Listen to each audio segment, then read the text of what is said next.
Good morning, everyone. Welcome back to Virtual Sunday School. So today we are going to be talking about the church year with the big circle puzzle. And here to help me tell my story are Ellie and Henry.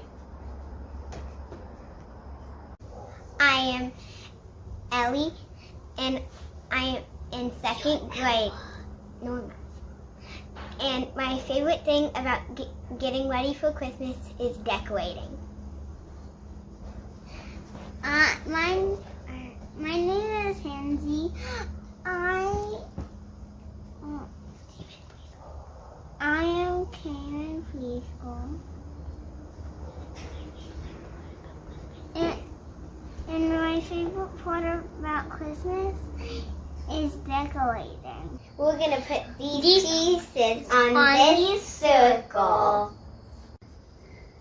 All right, to start out, we have our three special Sundays. So the star is Christmas, the cross is for Easter, and the red one, which is a bird, is for Pentecost. We just put on this one, Easter and Pentecost. And then where's Christmas? I don't think we can see it. That's right. So Christmas. So we got our three important ones on there. Now we're going to put the blue ones on. Henry, do you remember what the blue one's for? The blue one's for Advent, which is before Christmas. So that goes, where's Christmas? Can you find Christmas? Yeah. So now you got to put it on the four before it. So not that side, the other side. Good job.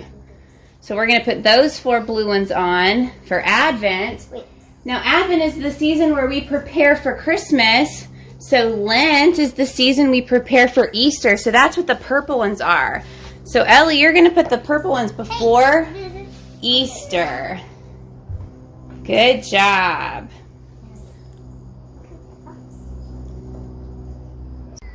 So we put on Advent and Lent. Now we have our white ones. So the white one we're going to put as the day after Christmas, as well as the 7 Sundays after Easter.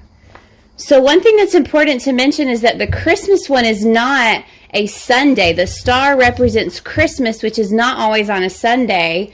So we have an extra special day that's not going to be on a Sunday, and there's going to be the white one that's always the Sunday after Christmas, and then the other white ones, which represent the Sundays after Easter before Pentecost. Okay. All right, friends, so we talked a little bit about the red one. The red one is Pentecost. So Pentecost is where we celebrate the day the church was born through flames. So Ellie, touch that thing. See, what does it feel like? Oh, it's so hot. That's because we celebrate fire on Pentecost and how the Holy Spirit is represented through the flames in the church. And so that's why that one's red. Even though it's not for real hot, we want to remember it in fire. And so now we're going to put all of our green ones on. So you see there's a lot of space where Henry is. That is what we like to call ordinary time in the church some. Also, some other churches refer to it a little bit differently. We refer to it just kind of as a time of contemplation where we can learn about however many Bible stories we're able to. It's a fun time. Now, Ellie's over there, and she is putting on the other green. So that green represents a different season in the church. It also represents the growing, though. The growing from Christmas in between Christmas and Lent. And so we use it as the time where we focus on those stories. All right, so the church year begins with Advent. So Advent in our church at Central is blue. So we decorate the colors at the church with blue. So for the 4 Sundays before Christmas is Advent. And then we have Christmas, which is going to be, I think, on a Friday this year. And then we have the Sunday after, which is called Epiphany. Epiphany Sunday, where we celebrate the wise people and their journey. The green ones are Epiphany. That's right. So Epiphany comes after Christmas. And then Henry, what's the purple ones? Do you remember? Lent. That is the season of Lent. The purple is the time when we prepare for Easter. So can you point to the one about Easter? Do you remember the one with the cross on it? That's right. So then Easter are the 7 white Sundays after Easter Sunday. And then, of course, we have Pentecost down here at the bottom. Awesome. Good job. This whole stretch of green is ordinary time. And friends, this is the circle of the church year. All right, Ellie, so thank you so much for helping me tell the story today with your brother Henry. So Ellie and I we put this together with Henry beforehand, so it's another little small version of the church calendar. So Ellie, I want to ask you, what is your favorite season, or maybe you have more than one, in the church? Lent and Advent. So what colors are those? Do you remember? Yeah, Blue and purple. Blue and purple. Yeah, I really like Advent, and I actually really like Epiphany. Ordinary time's pretty cool too. It's just kind of long, you know? So Ellie, is there something new maybe that you learned from our lesson today that you didn't know before? Did you know that we told the calendar in a circle? No. No, you didn't know that? Yeah, it's different than like a calendar that you see maybe in your house for the months of the year. We tell it in a circle. What do you know about circles? They keep going, right? Mm-hmm. Yeah, so kind of like the calendar keeps going. That's why we do it like this, because the circle just keeps going back to itself. A square doesn't keep going and going and going. That's right. Going and going. All right, Ellie, is there anything you want to say to our friends before we head out today? Nope. Nope. All right, friends, thanks for joining. Bye. Hey guys, it's Miss Ellie. Happy New Year! New Year? It's not New Year, but it is. It's a new year in the church, like Miss Ann was saying. The church calendar is different than the regular calendar.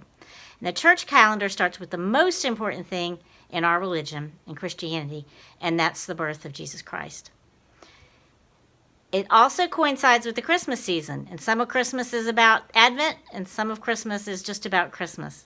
But one of my favorite things to do for Christmas that also celebrates Advent is setting up a manger scene. You probably have one of these at your house. Here's one that my daughter made when she was little. Here's one that someone gave me. It's teeny tiny. Here's another one that my daughter Meg made in Kids Day In. Remember Kids Day In? And then there's another one that we have. The thing about a manger scene or a nativity scene or a creche is it tells the story of Jesus' birth. It helps us tell the story, it helps us remember the story, and it helps us share the story with others. So I'm going to tell you the story using my manger scene. So first of all, you had Mary and Joseph. They were on their way to Bethlehem, and Mary was going to have a baby. They probably rode in on a donkey. Well, when they got to Bethlehem, there were a lot of people there, and they couldn't find anywhere to stay. They even asked this nice innkeeper. He couldn't help them. He didn't have any room at his inn, but he said they could stay in his stable next door.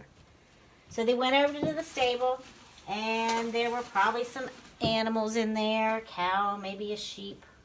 And it was time for Jesus to be born. And there was baby Jesus. They didn't have anywhere to put him, so they put him in this manger. It's kind of like a place where they kept hay for the animals. And right after he was born, a huge star appeared in the sky.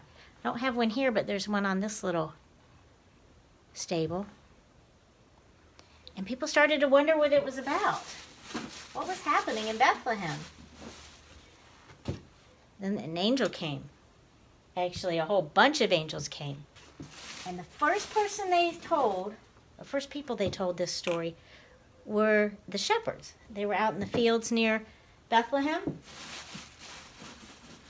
And they had seen the light. And so they went down to Bethlehem to see the baby Jesus. And then some other people saw the star, the wise men. And they came to see him.